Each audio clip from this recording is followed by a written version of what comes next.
الجودة والثمن. وبيت المقدس بيتكم هذا كما يقولوا حانوتكم، احنا غير مسير.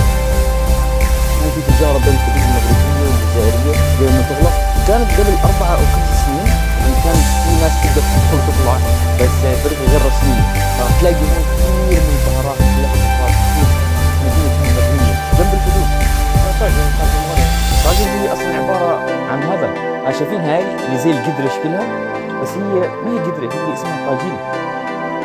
فأي أكل بتنحط فيها تسمى طاجين. الشبكة الآن عم تأشر لي أنها شبكة مغربية مو شبكة جزائرية. هاي كلهم شعوب واحدة، شعوب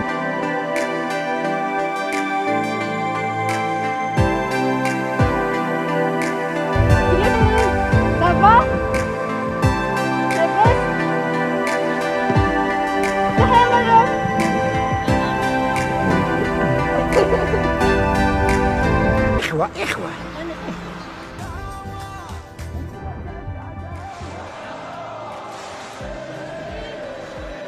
أخوة معناها إخوة، ولكن ليش حدودهم مغلقة؟